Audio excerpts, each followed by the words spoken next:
கிறிஸ்துவில் பிரியமானவர்களே, இழந்து போனதை தேடவும் ரட்சிக்கவுமே வந்த நம் ஆண்டவராய் இயேசு கிறிஸ்துவின் நாமத்திலே நான் உங்களை வாழ்த்துகிறேன். உங்கள் குடும்பத்தில் நீங்கள் எவைகளை இழந்தீர்களோ அவைகளை கர்த்தர் உங்களுக்கு மீண்டும் கொடுத்து ஆசீர்வதிக்க அவர் உண்மை உள்ளவராக இருக்கிறார். அப்படியே உங்கள் குடும்பத்தில் அவர் செய்ய போகிறார். இந்த நாளிலும் ஆண்டவருடைய வார்த்தையை தியானிக்கும்படியாக நம்மளை ஒப்புக் கொடுப்போம். யோவான் சுவிசேஷம் 16ஆம் அதிகாரத்தில் 20வது இறைவசனம்.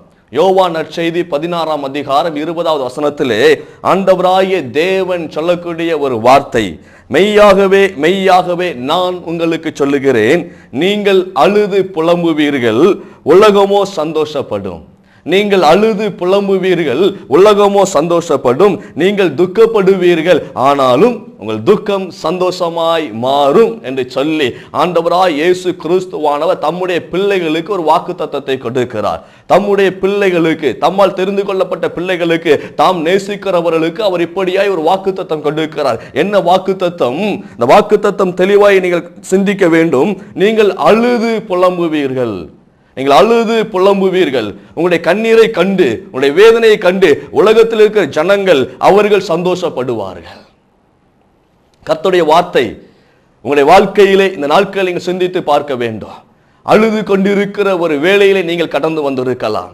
எத்தனையோ விதமான ஆசீர்வாதங்கள் இழந்து போன ஒரு நிலையிலே கண்ணீர் வடித்துக் கொண்டு நீங்கள் இருக்கலாம். அது மாத்திரமல்ல, கணவரை குறித்து உண்டான பயம், கணவர் சம்பாதிக்கிற சம்பாத்தியத்தை அவர் சூதாட்டத்திலும் குடியிலும் அவர் செலவழித்து விட்டு குடும்பத்திற்கு ஒன்றுமே கொண்டு வரவில்லை என்று சொல்லி கலங்கி கொண்டிருக்கிற தாய்மார்களே, மனைவிமார்களே, இன்றைக்கு நீங்கள் கண்ணீர் வடித்துக் கொண்டு இருக்கிறீர்களோ?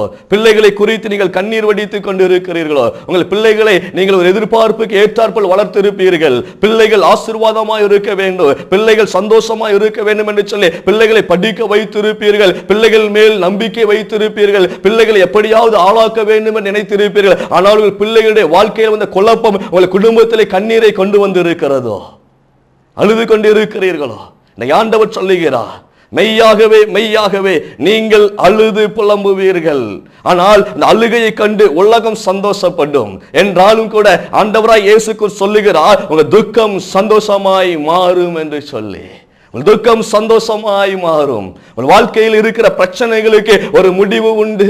உங்கள் வாழ்க்கையிலே ஆண்டவர் விடுதலை கொடுத்து உங்களை எல்லா ஜனங்களுக்கு மேலாய் ஆசீர்வாதமாய் வைக்க அவர் சித்தமுள்ளவராய் இருக்கிறார்.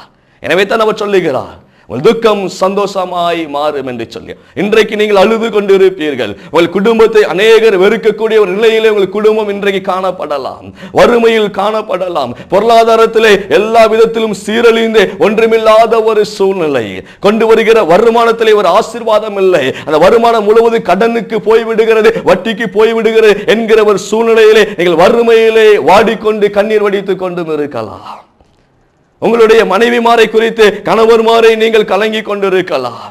கொண்டு வருகிற பணத்தை சரியாய் செலவு செய்யாமல் வீணாய் செலவு செய்கிறார், ஆடம்பரத்துக்கு செலவு செய்கிறார் என்று சொல்லி உங்கள் இருதயத்திற்குள்ளாய் வேதனைப்பட்டு நீங்கள் கலங்கி கொண்டிருக்கலாம். வாலிப தம்பி தங்கைகளே, உங்கள் வாழ்க்கையில படித்து முடித்து விட்டு இந்த நாட்களிலுமாய் வேலை வாய்ப்பு இல்லாதபடிக்கு நீங்கள் கண்ணீர் வடித்துக் கொண்டிருக்கலாம். எந்த இடத்திற்கு போனாலும் வேலை கிடைக்காத ஒரு சூழ்நிலை, வேலைக்கு அப்ளிகேஷன் போடுகிற வேலை கிடைக்காத ஒரு சூழ்நிலை, படிப்பதற்கு என்று சொல்லி அப்ளிகேஷன் போடுகிறார், படிப்பதற்கு ஒரு சூழ்நிலை ஏற்படவில்லை. திருமண காரியத்திற்காய் நாட்களிலே பணம் இல்லாதபடிக்கு தடைபட்டு கொண்டிருக்கிற குடும்பங்கள், திருமணத்திற்கு என்று சொல்லி பிள்ளைகள் வயதுக்கு வந்திருப்பார்கள், ஆனால் திருமணம் செய்து வைப்பதற்கு அந்த குடும்பத்திலே பொருளாதாரம் இருக்காது. எல்லாராலும் புறக்கணிக்கப்பட்ட ஒரு சூழ்நிலை. அந்த சூழ்நிலையில நீங்கள் கண்ணீர் வடித்துக் கொண்டு இருக்கிறீர்களோ? இந்த ஆண்டவர் உங்களை குறித்து சொல்லுகிறார், உங்கள் துக்கம் சந்தோஷமாய் மாறும் என்று சொல்லி. பிரியமானவர்களே, ஆண்டவருடைய வார்த்தை உண்மை உள்ளது. எத்தனை பேர் கண்ணீர் வடித்துக் கொண்டு இருக்கிறீர்கள்? வியாதி நிமித்தமாய் மரண படுக்கையில் இருந்து நீங்கள் கண்ணீர் வடித்துக் கொண்டு இருக்கிறீர்களோ? நீங்கள் கவலைப்படாதீங்க. கர்த்தர் இன்றைக்கு சுகத்தை கொடுத்து ஆசீர்வதிக்க அவர் வல்லமை உள்ளவராய் இருக்கிறார். இந்த வேத வசனம் அதைத்தான் கற்றுக் கொடுக்கிறது. ஆண்டவராய் இயேசு கிறிஸ்து தெளிவாய் சொல்லுகிறார், மெய்யாகவே மெய்யாகவே உண்மையிலும் உண்மையாக நான் உங்களுக்கு சொல்லுகிறேன். நான் சொல்லவில்லை, இயேசு சொல்லுகிறார். நான் உங்களுக்கு சொல்லுகிறேன் என்று சொல்லி இயேசு சொல்லுகிறார். உங்களை உண்டாக்கின தேவன் சொல்லுகிறார். வானத்தையும் பூமி உண்டாக்கின கர்த்தர் சொல்லுகிறார். என்ன சொல்லுகிறார்? உங்கள் துக்கம் சந்தோஷமாய் மாறும் என்று சொல்லி. அவர் உண்மை உள்ளவர். வாக்குத்தத்தம் பண்ணினவர் உண்மை உள்ளவராய் இருக்கிறார். அவர் நேற்றும் இன்றும் என்று மாறாத ஒரு தெய்வமாக இருக்கிறார். வானமும் பூமி ஒளிந்து போய்விட, கர்த்தருடைய வார்த்தையோ வசனமோ ஒரு நாளும் ஒழியாது என்று சொல்லி வாக்குத்தத்தம் பண்ணின தேவன் சொல்லக்கூடிய ஒரு வார்த்தை. என்ன வார்த்தை சொல்லுகிறார்? துக்கம் சந்தோஷமாய் மாறும். உங்கள் கண்ணீரை கண்டு நண்பர்கள் இந்த நாட்களை சிரித்துக் கொண்டிருக்கலாம். உறவினர்கள் உங்களை விட்டு தூரமாய் போய் கொண்டு கேலி பண்ணி கொண்டிருக்கலாம். அவர் மத்தியிலே அவமானப்பட்டு கூனி குறுகி நீங்கள் வாழ்ந்து கொண்டு இருக்கிறீர்களோ, வீட்டை விட்டு வெளியே வர முடியாதபடிக்கு நீங்கள் வாழ்ந்து கொண்டு இருக்கிறீர்களோ, நீங்கள் பயப்படாதீர்கள், நீங்கள் கலங்காதீர்கள். கர்த்தராகிய இயேசு கிறிஸ்துவானவர் உங்கள் குடும்பத்திலே அவர் நன்மை செய்யும்படியாக வந்திருக்கிறார். அந்த இயேசு சொல்லக்கூடிய வார்த்தை தான், உங்கள் துக்கம் சந்தோஷமாய் மாறும். உங்களுடைய வாதையை கண்டு, உங்களுடைய பிரச்சனைகளை கண்டு நண்பர்களும் உறவினர்களும் தூரமாய் போய் நிற்கலாம். சங்கீதத்திலே ஒரு வசனம் சொல்லப்பட்டு இருக்கிறது. சங்கீதவான் இவ்வாறாக சொல்லுகிறார். சங்கீதம் 38 அதிகாரத்திலே 11வது வசனத்திலே அவர் சொல்லக்கூடிய ஒரு வார்த்தை, என் சிநேகிதரும் என் தோழரும் என் வாதையை கண்டு விலகி நிற்கிறார்கள். என் சிநேகிதரும் என் தோழரும் என் வாதை கண்டு விலகுகிறார்கள், என் இனத்தாரும் தூரத்திலே நிற்கிறார்கள். உங்களுடைய பிரச்சனையிலே, உங்களுடைய வாதையிலே, உங்களுடைய துன்பத்திலே, உங்களுடைய கண்ணீரிலே உங்களுக்கு கூட இருக்க வேண்டிய நண்பர்களும் உறவினர்களும் உங்களை கேலி செய்யும் பொருட்டாக தூரத்திலே நின்று அவர்கள் வேடிக்கை பார்த்து கொண்டிருக்கிறார்கள். இவளுக்கு வேண்டும், இந்த குடும்பத்திற்கு வேண்டும் என்று சொல்லி அவர்கள் எக்காலமாய் சிரித்து கொண்டிருக்கிறார்கள். பிரியமானவர்களே, ஆனால் அங்க என்ன நடக்கிறது தெரியுமா? அந்த தாவீது சொல்லுகிறார், என் தேவன் என்னோடு கூட இருந்து அவர் என்னை சேர்த்துக் கொள்ளுகிறவராய் இருக்கிறார் என்று சொல்லி. துன்பத்திலும் பிரச்சனைகளிலும் உறவினர்களோ நண்பர்களோ உங்களை விட்டு தூரமாய் நின்று கொண்டு உங்களை கேலி செய்து கொண்டு இருக்கலாம். ஆனால் கர்த்தர் உங்களோடு கூட இருந்து உங்களை பார்த்து கொண்டிருக்கிறவராய் இருக்கிறார். எனவே தான் இந்த இடத்திலே ஆண்டவர் சொல்லுகிறார், உலகம் உங்களை பார்த்து சிரித்து கொண்டிருக்கலாம், உலகம் உங்களை நிந்தித்து கொண்டிருக்கலாம். இன்னைக்கு அநேகர் உண்டு, நன்றாய் வசதியாய் வாழ்ந்திருப்பார்கள், திடீரென்று சொல்லி வறுமையிலே அவர்கள் விழுந்து விடுவார்கள். பணத்தை தாறுமாறாக செலவு பண்ணி ஒன்றுமில்லாத ஒரு சூழ்நிலை, கடனுக்கு மேல் கடன் வாங்கி வாங்கி தன் வீட்டை இழக்கக்கூடிய ஒரு நிலை, தன்னுடைய சொத்துக்களை இழக்கக்கூடிய ஒரு நிலை, ஒன்றுமில்லாமல் நிர்மூலமான ஒரு நிலையிலே அவள் காணப்படலாம். ஒருவேளை நீங்கள் அப்படி இருக்கிறீர்களோ, இன்றைக்கு தேவன் சொல்லுகிறார், உன் துக்கத்தை நான் சந்தோஷமாய் மாற்றுவேன் என்று சொல்லி, உன் கண்ணீரை காண்கிற தேவன் உன்னோடு கூட இருக்கிறேன், உன்னை விடுவிப்பேன் என்று சொல்லி கர்த்தர் சொல்லுகிறார். எனக்கு பிரியமானவர்களே, அந்த துக்கம் சந்தோஷமாய் மாறும். அவர் வாக்குத்தத்தம் பண்ணினவர், அவர் அப்படியே செய்கிறவராக இருக்கிறார். எப்பொழுது மாறும்? அதைத்தான் அவர் 22வது வசனத்திலே அவர் கொடுக்கிறார். 22வது வசனம் சொல்லுகிறது, ஆண்டுடைய வார்த்தை இவ்வாறாக இயேசு கிறிஸ்துவானவர் சொல்லுகிறார், அதுபோல நீங்களும் இப்பொழுது துக்கம் அடைந்து இருக்கிறீர்கள். இன்றைக்கு நீங்கள் துக்கம் அடைந்து இருக்கிறீர்களோ, உங்கள் வாழ்க்கையில கண்ணீர் வடித்துக் கொண்டு இருக்கிறீர்களோ, ஆண்டவருடைய வார்த்தை சொல்லுகிறது, நான் மறுபடியும் உங்களை காண்பேன், நான் உங்களிடத்தில் வருவேன் என்று சொல்லி ஆண்டவராய் இயேசு கிறிஸ்து சொல்லுகிறார். நான் உங்களை காண்பேன், அப்பொழுது உங்கள் இருதயம் சந்தோஷப்படும், உங்கள் சந்தோஷத்தை ஒருவனும் உங்களிடத்திலிருந்து பறித்துக் கொள்ள முடியாது. உங்கள் இருதயம் சந்தோஷமாய் மாறும், உங்கள் துக்கம் சந்தோஷமாய் மாறும். எப்பொழுது? தேவன் உங்களிடத்தில் வரும் பொழுது, இயேசு கிறிஸ்துவானவர் உங்களிடத்தில் வரும் பொழுது வரக்கூடிய சந்தோஷத்தை எந்த ஒரு மனுஷனும் பிடுங்கி எறிந்து விட முடியாது, யாராலும் பறித்து கொள்ள முடியாது. கர்த்தர் வந்துவிட்டால் அந்த ஆசீர்வாதத்திலே ஐஸ்வர்யம் உண்டாகும், அது ஒருபோதும் வேதனையை கூட்டாது. எப்பொழுது? தேவன் உங்களிடத்தில் வரும் பொழுது. எனக்கு அருமையான சகோதர சகோதரிகளே, சக்கே என்னக்கூடிய ஒரு மனிதனை குறித்து வேதத்தில் நாம் பார்க்கின்றோம். அந்த மனுஷன் ஐஸ்வர்யவான் என்று சொல்லி சொல்லப்பட்டு இருக்கிறது. லூக்கா 19 அதிகாரம் 2வது வசனத்தில் சொல்லப்பட்டு இருக்கிறது, அவன் ஆயக்காரரின் தலைவனாய் காணப்பட்டான் என்று சொல்லி சொல்லப்பட்டு இருக்கிறது. ஒரு ஆயக்காரின் தலைவன், ஐஸ்வர்யவான், அவனுடைய வாழ்க்கையில் எல்லா சொத்துக்களும் இருந்தது, ஐஸ்வர்யம் இருந்தது, அவனுக்கு அரசாங்க வேலை இருந்தது, எல்லாம் இருந்தது. ஆனால் ஒன்று மட்டும் அவனிடத்தில் இல்லாமல் காணப்பட்டது. என்ன தெரியுமா? சமாதானம், சந்தோஷம்.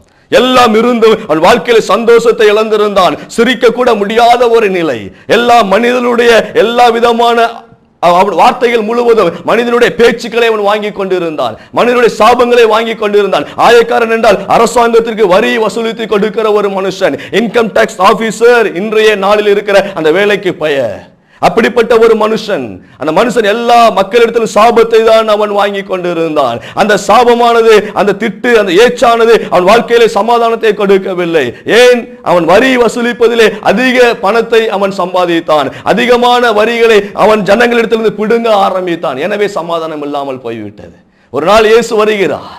இயேசு அந்த வழியாய் வந்து கொண்டிருந்த பொழுது அவனுக்கு தெரிகிறது, என் ஆண்டவர் இயேசு கிறிஸ்து என் இருதயத்திற்குள்ளாய் சமாதானத்தை கொடுக்க முடியும் என்று சொல்லி, இழந்து போன சந்தோஷத்தை ஆண்டவர் இயேசுவால் கொடுக்க முடியும் என்று சொல்லி, அவன் இயேசுவை நம்பி இயேசு கிறிஸ்துவை நான் பார்க்க வேண்டும் என்று சொல்லி ஆவலாய் ஏறி ஆண்டவர் வருவதற்கு முன்பாக அந்த வழியில் ஒரு காட்டு அத்தி மரத்தின் மேல் ஏறி உட்கார்ந்து கொண்டான்.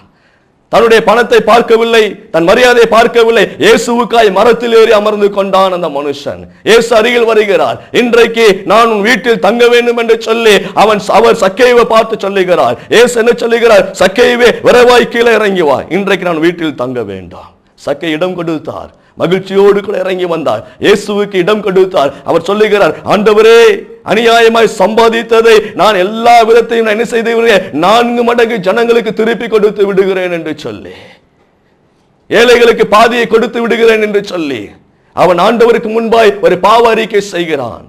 ஆண்டவருக்கு முன்பாய் கன்ஃபஸ் பண்ணுகிறான். ஆண்டவர் சொன்னார், இன்றைக்கு இந்த வீட்டுக்கு ரட்சிப்பு வந்தது என்று சொல்லி. பிரியமானவர்களே, இயேசுவின் வீட்டிற்குள் வந்தால் அன்றைக்கு குடும்பத்தில் ரட்சிப்பு. இயேசுவின் வீட்டிற்குள் வந்தால் அன்றைக்கு குடும்பத்தில் சமாதானம். அந்த ரட்சிப்பையும் அந்த சமாதானத்தை எந்த ஒரு மனுஷனாலும் பறித்துக் கொள்ள முடியாது. இதைத்தான் நீங்கள் இன்றைக்கு செய்ய வேண்டாம்.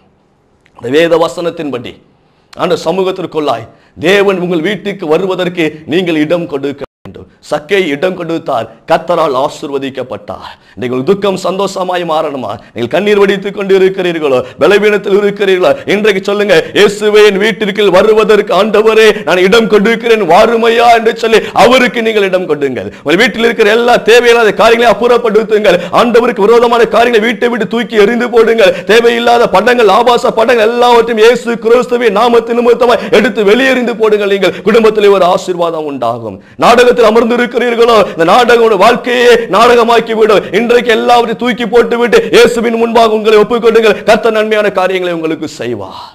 அதைத்தான் சக்கேயு செய்தார். எல்லாவற்றையும் தூக்கி எறிந்த பிற்பாடு ஆண்டவர் இயேசு சொன்னார், இன்றைக்கு உன் வீட்டிற்கு ரட்சிப்பு வந்தது. அதுக்கு பிற்பாடுதான் இயேசுவாலே உள்ள போக முடிந்தது.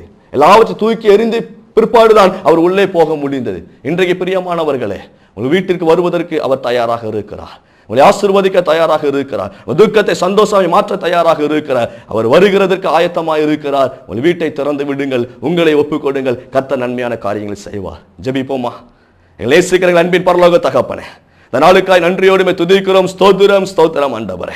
மெய்யாகவே மெய்யாகவே நான் உங்களுக்கு சொல்லுகிறேன் என்று சொல்லி ஆண்டவரே, உங்கள் துக்கம் சந்தோஷமாய் மாறும் என்று சொல்லி வாக்கு கொடுத்தீரே, இந்த வார்த்தைகளுக்காய் நன்றியோடு துதிக்கிறோம், ஸ்தோத்திரிக்கிறோம் ஐயா.